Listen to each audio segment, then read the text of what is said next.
Alhamdulillah. Begini, akhir-akhir ini saya melihat Pak Rahmat ada sedikit yang sedang dipikirkan begitu. Nah, ini Benar nggak ini Pak? Apa yang saya lihat ini? iya benar. Jadi kan di sekolah kita ini dari dulu yang banyak permasalahan tentang biasa di sekolah sekarang ada geng basket gitu. Oh, oke. Dulu kan biasanya satu timnas kata anak-anak mah ada yang namanya pasoka. Ya, 217 pasoka. Malahan sudah pernah dibentuk ketua gengnya, ada ketua gengnya dan anggota ke bawahnya. Itu dulu Pak Rahmat ya? Dulu waktu 2012-13 lah. Terus sekarang kenapa Pak Rahmat itu jadi Pak Rahmat berpikiran yang kayak gitu? Nah, sekarang kemarin Ya. ada kejadian lagi. Anak itu pertama ingin bawa HP, dan membuat video. Terus di sini ada lambang bendera merah putih.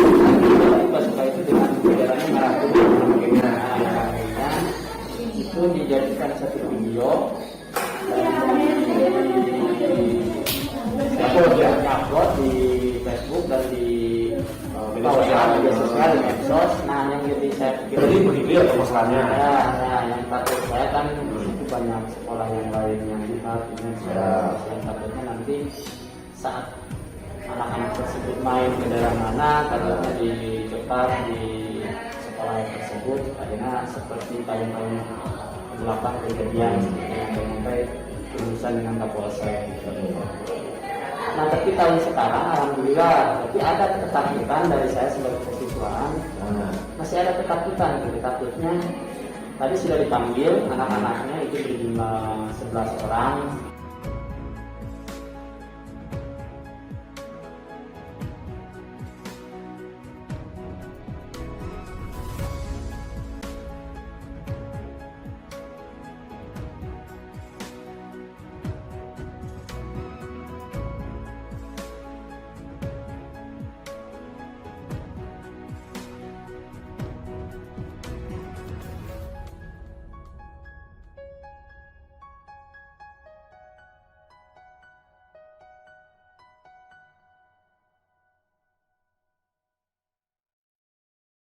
Selanjutnya, untuk lebih memantapkan pemahaman kita mengenai coaching, sebagaimana video aksi nyata yang sudah kita saksikan barusan, berikut disajikan mengenai coaching dalam konteks sekolah. Sebagaimana yang kita ketahui, Ki Hajar Dewantara menekankan bahwa tujuan pendidikan itu bersifat menuntun. Bagaimana kita sebagai seorang pendidik bisa menuntun tumbuhnya atau hidupnya kekuatan kodrat anak sehingga dapat memperbaiki lakunya. Oleh sebab itu, keterampilan coaching perlu dimiliki para pendidik untuk menuntun segala kekuatan kodrat atau potensi anak sehingga mencapai keselamatan dan kebahagiaan yang setinggi-tingginya baik sebagai manusia maupun sebagai anggota masyarakat.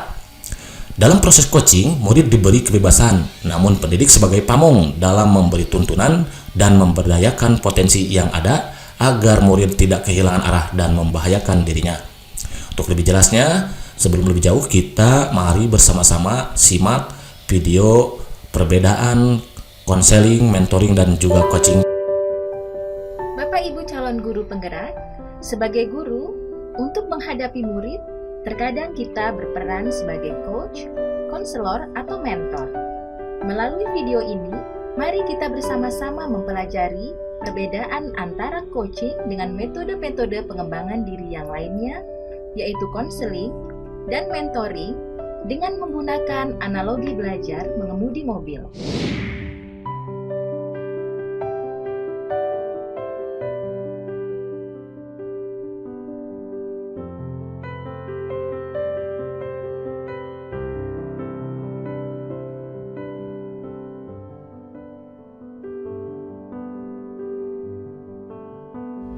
Lumayan nih jalanan agak lengang ya. Kamu kenapa, Vin? Ini loh. Hah? Ini. Iya, kenapa? Ini ada berita kecelakaan. Kecelakaan?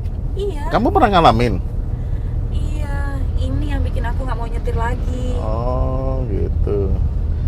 Emang separah apa sih itu kecelakaannya sampai kamu trauma gitu? Aduh, parah banget deh pokoknya. Oh gitu ya, segitu parahnya ya. Mau Iya. cerita nggak? Nanti aku ceritain ya. Bapak Ibu calon guru penggerak, tayangan tadi menunjukkan bahwa saat Haris menggali masalah-masalah yang dialami oleh Vina di masa lalu, ia berperan sebagai konselor.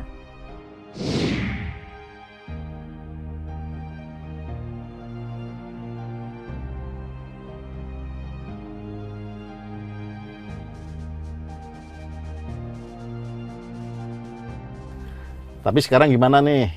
Udah mau nyetir lagi? Udah sih. Sekarang kan susah ya kalau sedikit-sedikit minta diantar. Oh, oke deh. Berarti udah mau nyetir lagi nih. Ya, sedikit sih.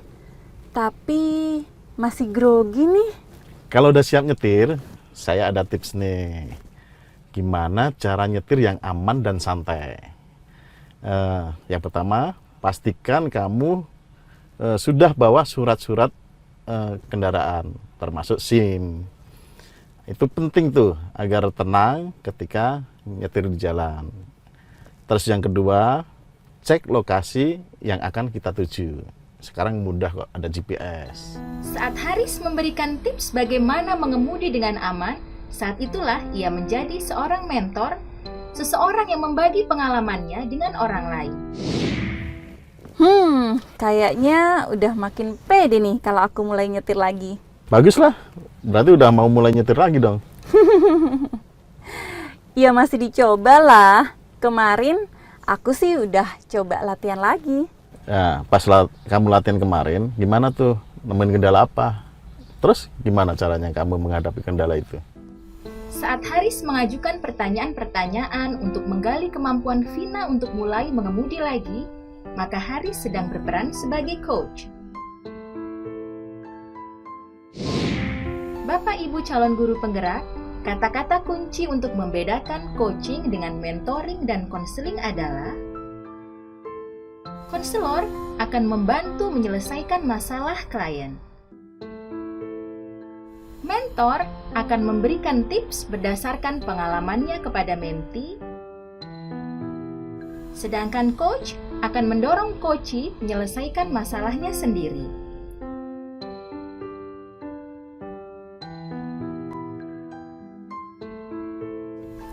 Nah, sebagai seorang guru, untuk menghadapi murid, Anda diharapkan dapat berperan baik sebagai konselor, mentor, dan coach. Tentunya Anda perlu memahami kapan Anda dapat memainkan ketiga peranan tersebut. Semoga tayangan tadi dapat menginspirasi Anda dalam memerankan ketiga metode pengembangan diri tersebut. Selamat bereksplorasi!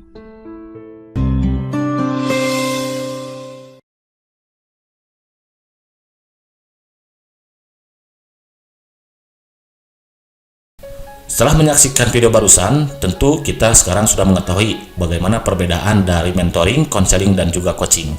Coaching dalam pelaksanaan nanti bisa kita gunakan dengan model atau metode Tirta. Model Tirta dikembangkan dengan semangat merdeka belajar yang menuntut guru untuk memiliki keterampilan coaching. Hal ini penting mengingat tujuan coaching yaitu untuk melejitkan potensi murid agar menjadi lebih merdeka. Kalau dilihat dari segi bahasa, Tirta berarti air. Air mengalir dari hulu ke hilir. Jika kita ibaratkan murid kita sebagai air, maka biarlah ia merdeka mengalir lepas hingga ke hilir potensinya. Kita sebagai guru memiliki tugas untuk menjaga air itu tetap mengalir. Tanda pun Tirta itu sendiri merupakan akronim dari T-nya itu adalah tujuan umum, di mana tahap ini merupakan tahap awal antara kedua belah pihak, yaitu coach dan juga coachee. Coach di sini bisa seorang guru dan coachee di sini bisa seorang murid untuk menyepakati tujuan pembicaraan yang akan berlangsung. Idealnya tujuan ini datangnya dari coachee, yaitu murid. Dalam pelaksanaannya nanti, seorang coach bisa mengajukan beberapa pertanyaan berikut ini. Apa rencana pertemuan hari ini? Apa tujuannya? Atau bisa juga, apa tujuan dari pertemuan hari ini? Apa definisi tujuan akhir yang diketahui? Apakah ukuran keberhasilan pertemuan ini? Beberapa pertanyaan ini bisa kita ajukan kepada coachee. Selanjutnya, I-nya itu sendiri adalah identifikasi. bagaimana seorang coach melakukan penggalian dan pemetaan situasi yang sedang dibicarakan dan menghubungkan dengan fakta-fakta yang ada pada saat sesi. Beberapa pertanyaan yang dapat diajukan pada tahapan ini diantaranya adalah, kesempatan apa yang kamu miliki sekarang? Atau dari skala 1 hingga 10, di mana kamu sekarang dalam pencapaian tujuan kamu? Apa kekuatan kamu dalam mencapai tujuan? Peluang atau kemungkinan apa yang bisa kamu ambil? Apa hambatan atau gangguan yang dapat menghalangi kamu dalam meraih tujuan, dan apa solusinya? Kemudian R-nya itu sendiri adalah rencana aksi, yaitu pengembangan ide atau alternatif solusi untuk rencana yang akan dibuat. Dan beberapa pertanyaan yang dapat diajukan dalam pelaksanaannya nanti itu bisa, apa rencana kamu dapat mencapai tujuan? Apa rencana kamu dalam mencapai tujuan? Adakah prioritas? Apa strategi untuk itu? Bagaimana jangka waktunya? Apa ukuran keberhasilan rencana aksi kamu? Atau bagaimana cara kamu mengantisipasi gangguan tersebut? Dan yang terakhir, taknya itu sendiri adalah tanggung jawab, yaitu membuat komitmen atas hasil yang dicapai dan untuk langkah selanjutnya. Pertanyaan yang dapat diajukan dalam pelaksanaan nanti itu bisa, apa komitmen kamu terhadap rencana aksi? Siapa dan apa yang dapat membantu kamu dalam menjaga komitmen? Bagaimana dengan tindak lanjut dari sesi coaching ini? Demikianlah teknik coaching dengan metode Tirta yang dapat kita lakukan dalam pelaksanaannya. Dengan menjalankan metode Tirta ini, harapannya seorang guru dapat semakin mudah untuk menjalankan perannya sebagai seorang coach. Demikian video disampaikan, mohon maaf atas segala kekurangan. Kiranya video ini bisa sedikit memberikan inspirasinya untuk kita semua. Salam guru penggerak. Assalamualaikum warahmatullahi wabarakatuh.